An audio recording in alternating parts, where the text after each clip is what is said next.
welcome to the deep dive. Today, we're looking at the colonial period in America. Right. Specifically, those early political traditions. Yeah, the ones that really took root here and, you know, significantly shaped the democracy we have now. Mm-hmm. It's easy to think our government just sort of appeared, fully formed. Yeah, but that's not how it worked, was it? It was much more gradual, step by step. Exactly. Built on what came before, these colonial ways of organizing things. So we're going to dive into some specific examples from that era. Sounds good. Because understanding these origins really helps see how things like self-government and rights, well, how they evolved. It wasn't sudden. Okay, let's get right into it. First up, colonial charters. When we talk about those, what exactly are we talking about? Okay, so think of charters as official permission slips, basically. Yeah, permission slips? From who? From the British Crown. They gave individuals or companies the okay to set up colonies over here in North America. Right. So like a license to colonize? Pretty much. But crucially, they often did more than just say, here's some land. They actually laid out the basic rules, how the colony would be governed. Ah, okay. So the structure of government was sometimes in there? Often, yeah. And importantly, what rights the colonists would have. They were kind of the initial blueprints, you know? So not just about land ownership, but how people would live together, politically speaking, and what freedoms they had. Precisely. And this is where it gets really interesting for our topic today. Many charters guaranteed colonists certain rights. Like what kind of rights? Often the rights of Englishmen, things people back in England expected. So from the very beginning, these ideas about individual liberties, fair trials, that sort of thing, they were woven into the fabric. Wow. So the expectation of rights wasn't something that just popped up later during the Revolution? Not entirely, no. This early exposure to the idea of having rights, written down even, that definitely influenced how people thought later on about, what being a citizen meant. That's a really key point. Okay, moving on then. Another big one. The Mayflower Compact. What's the story there? It sounds famous. It is pretty famous, yeah. And it came out of a tricky situation. So 1620, the Pilgrims are sailing to America. Right on the Mayflower. Exactly. They had a charter intending to settle in the Virginia colony area, but storms blew them way off course. Of course. Where did they end up? Much further north. Present-day Massachusetts. And the key thing was, this was outside the area covered by their charter. Ah, so they landed somewhere the rules didn't technically apply. That sounds problematic. It was. They realized, okay, we need some way to keep order here, some legitimate basis for governing ourselves. They hadn't even gotten off the ship yet. So what did they do? They got together, the leaders, and they drafted this agreement, the Mayflower Compact. And what did it say? What was the core idea? Well, it wasn't super detailed like a constitution or anything, but the main point was a pledge. Everyone agreed to form a civil body politic, basically, a self-governing community. So a community, okay. And they promised to create and obey just and equal laws for the good of the colony. Just and equal laws. Yeah. So they're agreeing amongst themselves how they'll be governed. That's the heart of it. It established this fundamental idea.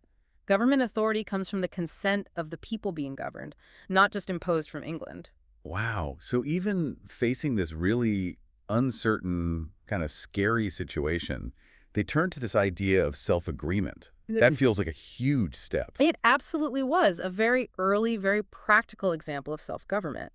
And that idea, government by consent, becomes, absolutely central later on. Okay, let's shift south now to Virginia, the House of Burgesses. This one often gets mentioned as like the start of representative government here. Yeah, it's definitely a landmark, established in 1619. And its big claim to fame is being the first elected legislative assembly in the American colonies. First elected assembly. So lawmaking by people chosen by the colonists.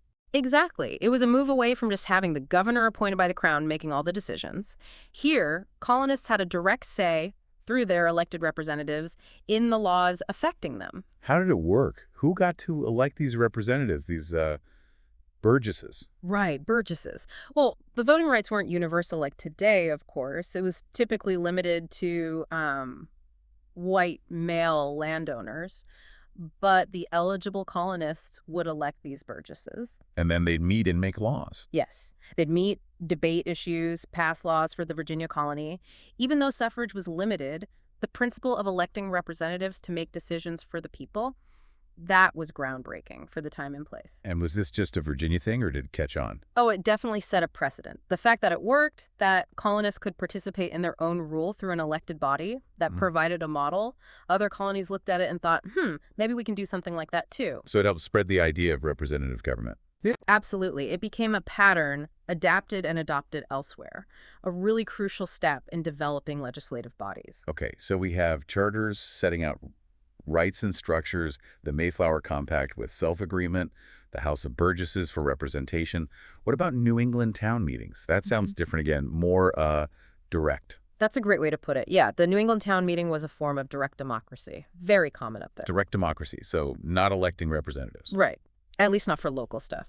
Instead, the town meeting involved, well, the eligible residents, typically adult men who were church members or property owners, depending on the time and place, getting together directly Getting together to do what? to discuss local issues. Everything from, taxes, building roads, hiring a minister, electing local officials like selectmen. They debate things openly. And vote right there. Yeah. Often by a show of hands, or maybe dividing the room. Decisions were made by the eligible citizens present. Direct participation. That sounds incredibly involved, like everyone had a stake. It really fostered that, yeah. A strong sense of civic duty, community involvement, local self-governance. People felt they had a direct say in things affecting their daily lives. What was the lasting impact of that kind of direct involvement? Well, it ingrained this idea of local control, of citizens having a direct voice. Even though the whole country couldn't run on town meetings, that spirit, that emphasis on participation and local accountability definitely fed into the broader American political culture. Okay, so pulling these threads together, charters, the compact, the Burgesses, the town meetings. Yeah. It's clear they weren't just random events. They each added a piece to the puzzle, right? Exactly. You look at them together and you see the foundation stones of American democracy being laid. Not always intentionally, perhaps, but that was the effect. Let's make those connections even clearer. How do these early things link up to the big ideas of American democracy we know today, like the charters? Okay, well, charters establish this precedent of written documents. Documents outlining rights, outlining government structure. That's a direct line to our state constitution, the U.S. Constitution, the Bill of Rights. Ah, the idea of writing it down. Right. Making it concrete, defining powers, limiting them, guaranteeing rights on paper. That started way back with those charters. And the Mayflower Compact, that agreement the Pilgrims made. That's a fantastic early example of social contract theory in practice. The idea that government gets its legitimacy from the consent of the governed. The people agreeing to be ruled. Exactly. That's central to the Declaration of Independence, to the whole concept of popular sovereignty, that the ultimate power lies with the people.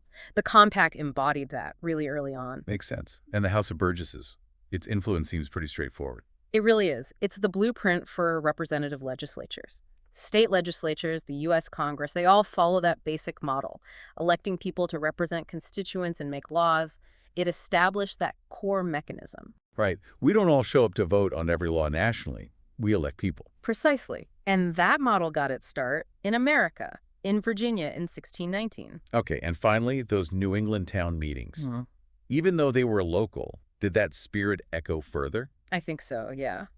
While we have a representative system nationally, that tradition of direct citizen involvement, local control, civic engagement, it's still valued, right? Yeah, people talk about getting involved in local government school board. Exactly. That emphasis on participation, on holding local officials accountable, on having a voice in your community that owes a lot to the town meeting tradition, it fostered a certain expectation of civic duty. It's really striking when you lay it out like that.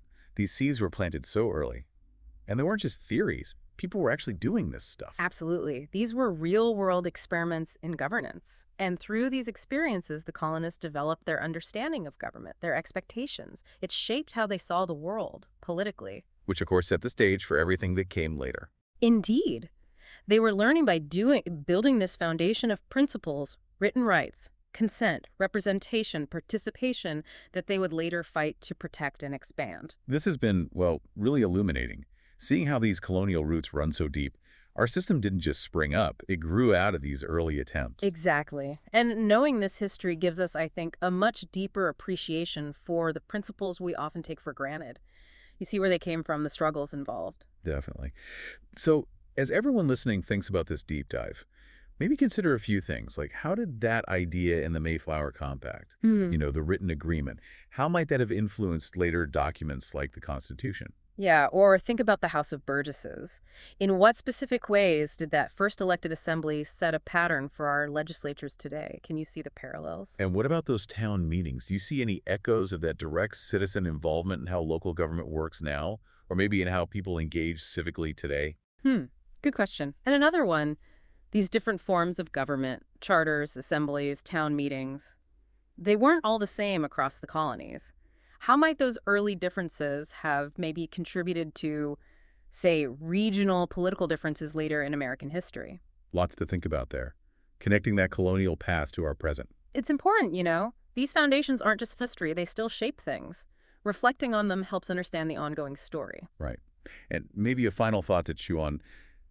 Looking back at all these traditions, the written rules, the representation, the direct participation, what do you think the founders, the people who actually set up the U.S. government, what do you think they valued most from these earlier experiences? What lessons did they carry forward above all others? Definitely something to ponder. Thanks for joining us for this deep dive.